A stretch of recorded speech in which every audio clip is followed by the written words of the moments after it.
स्वागत है आपका न्यूज़ रांची मेल में। और इस वक्त मैं मौजूद हूँ उल्हातू में, जहाँ पे आज बिरसा मुंडा की जयंती काफ़ी हर्षोल्लास के साथ मनाई जा रही है। वहीं दूसरा सौगात नरेंद्र मोदी जी का यहाँ आगमन है, जहाँ लोग उनके सौगात के लिए पलके बिछाए उनका स्वागत कर रहे थे। और कहीं ना कहीं रात में अपना जलवा बिखेरते हुए प्रधानमंत्री नरेंद्र मोदी जी नजर आए। आज उल्हातू में आकर उन्होंने संबोधन किया, जहाँ पे उन्होंने कई ऐसे बातें की। आइए हम जानते हैं, बात करते हैं प्रतिपक्ष नेता अमर कुमार बावरी जी से और उनसे जानते हैं कि क्या कुछ कहना है। क्या कुछ कहेंगे सर? पूरा रांची जो है मोदी मय होता नजर आया। जिस पल का इंतजार आप लोग पल के बिछाए कर रहे थे, वो बहुत ही करीब से आप सभी झारखंडी लोग कर रहे थे। और रांची ही नहीं, पूरा झारखंड और पूरा देश मोदीमय है। और आज जिस तरह से विकसित भारत की संकल्पना को उन्होंने रखा है, और जो आज लॉन्च पैड कहते हैं ना, किसी भी चीज़ का जो प्रारंभ स्थल है, वो यह धरती आबा बिरसा मुंडा जी का जन्मस्थली बना है। तो यह दिखलाता है कि भाई विकासशील देश से भारत अब विकसित देश की ओर अग्रसर हो चुका है। 2047 में देश की आज़ादी के 100 साल पूरे होंगे और देश विकसित श्रेणी में खड़ा होगा, जहां सभी के लिए अवसर रहेगा, सभी के जीवन में उत्थान होगा, उन्नयन होगा। और विशेष करके प्रिमिटिव ट्राइब्स को लेकर के जो उन्होंने कार्य योजना बनाई है और उसका केंद्र बिंदु यहाँ से बनाया है, तो यह साफ संदेश है कि देश का विकास जनजातीय के विकास के बिना संभव नहीं है। जनजातीय गौरव के साथ हम इस देश का विकास करेंगे, जिसमें 4 महत्वपूर्ण स्तंभ होंगे, जिसमें महिलाएं हैं, हमारे युवा साथी है, हमारे मिडिल क्लास के लोग हैं, हमारे किसान भाई है। ये 4 महत्वपूर्ण स्तंभ इस देश को खड़ा करेगा, जो 2047 में विकसित भारत के युवा सब काफी खुश नजर आ रहे हैं कि तीसरा स्तंभ हमें बताया गया है कहकर। वो हमेशा किसी भी देश के मेरुदंड हैं। युवाओं के जोश, युवाओं के कार्य और युवाओं के ताकत से ही देश आगे बढ़ता है। जो देश युवा गति को अपने को नमन करके उसको जोड़ता है, उसकी रफ्तार हमेशा आगे रहती है।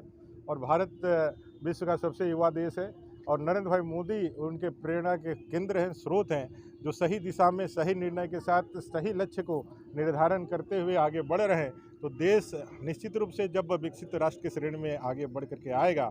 अभी भी हम 5वां अर्थव्यवस्था है, आने वाले 5 साल में हम तीसरा अर्थव्यवस्था होंगे, और 2047 तक हम विश्व के अग्रणी देश होंगे, जो पूरे विश्व को नेतृत्व करेगा। और वसुधैव कुटुंबकम का जो मूल अवधारणा है, उसको चरितार्थ करते हुए सभी के जीवन में सुख शांति समृद्धि लाने का काम। यात्रा के बारे में उसी को तो मैंने कहा, ये एक विकासशील देश है, हम विकसित देश हम 2047 में बनेंगे, ऐसा लक्ष्य लेकर के विकास संकल्प यात्रा उन्होंने प्रारंभ करी।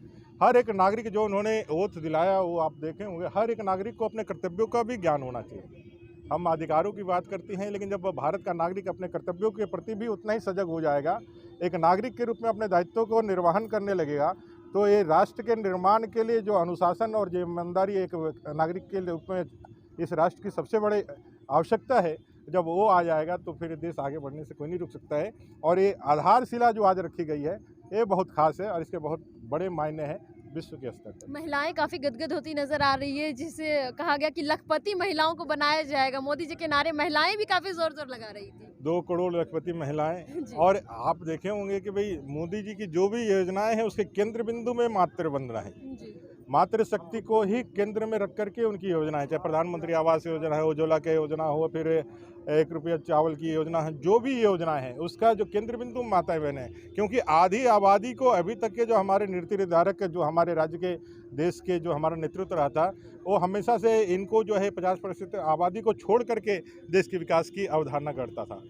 आधी आबादी जो पहले लोग लायबिलिटी समझते थे, उनको एसेट बना करके आगे बढ़ाने का काम प्रधानमंत्री मोदी जी कर रहे हैं। तो जाहिर सी बात है, उनकी फैन फॉलोइंग में महिलाएं सबसे आगे। महिलाओं के हित में भी नरेंद्र मोदी जी ने काफ़ी सारी बात कही, जिसको लेकर महिलाएं काफ़ी ज़्यादा खुश नजर आई। हम जानेंगे क्या कुछ कहेंगी मैम। महिलाओं का मन जो है काफ़ी गदगद होता हुआ नजर आया। सबसे पहले तो बिरसा मुंडा जी की धरती को नमन करते हुए आदरणीय यशस्वी प्रधानमंत्री जी को झारखंड की ओर से शुभकामना, उनको आभार उनके प्रति कि पहली बार देश के इतिहास में ये पहली बार हुआ कि आज पहले प्रधानमंत्री के रूप में उनका आगमन उल्हातू में हुआ।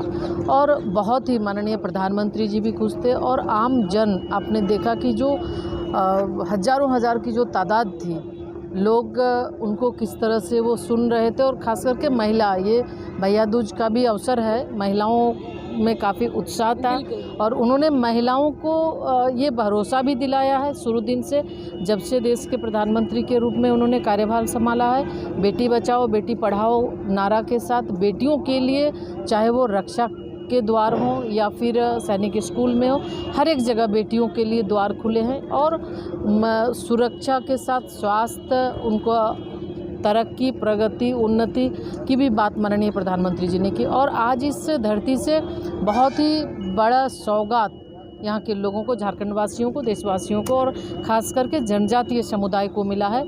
2 लक्ष्य तय करके 2 बड़ी योजनाओं की उन्होंने शुभारंभ भी किया है, ताकि हमारे जो आदिवासी समाज के जो भाई जो बिल्कुल ही पीछे हैं, उनको कैसे और अच्छे ढंग से उनको आगे बढ़ाया जा सके। महिलाओं को करोड़पति भी बनाने, करोड़ों महिलाओं को लखपति बनाने की भी बात की। बिल्कुल, लखपति दीदी बनाने का भी संकल्प उन्होंने दिया है और उन्होंने ये भी कहा है कि ये गारंटी भाई की है। तो निश्चित रूप से जो कहते हैं वो करते हैं मोदी जी, और मोदी है तो मुमकिन है, लोग इस चीज़ को बताते भी हैं और ये सच भी है, ये सही भी हो रहा है। बहुत सारी आज हमारी बहनें चाहे मुद्रा योजना के तहत लाभान्वित हो या सेल्फ हेल्प ग्रुप के माध्यम से लाभान्वित होकर वो स्वरोजगार और रोजगार के माध्यम से वो लखपति बन रही है।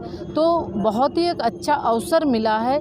कोविड के बाद भी आप देखें तो हमारी महिलाओं बेटियों के वजह से आज निश्चित रूप से उनके अंदर जो कॉन्फिडेंस एक बिल्डअप हुआ है और कोविड महामारी के बावजूद भी लोग आगे बढ़ रहे हैं, देश आगे बढ़ रहा है, देश की अर्थव्यवस्था काफ़ी मजबूत। जिस तरह से पूरा माहौल मोदीमय होता हुआ नजर आ रहा था और लोग जिस तरह से पलके बिछाए उनके स्वागत का इंतजार कर रहे थे, वो घड़ियां बिल्कुल ही करीब थी। और आज मोदी जी ने संबोधन किया और उसमें कई ऐसी बातों को भी रखा। हम लोगों से जानेंगे कि क्या कुछ कहेंगे। जिस पल का इंतजार आप लोग पलके बिछाए कर रहे थे वो बहुत ही नज़दीक था।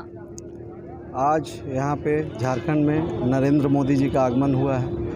आज हम युवाओं का दिल गदगद हो गया है, क्योंकि आज नरेंद्र मोदी जी ने साफ कह दिया है कि इस देश का तीसरा स्तंभ युवा है।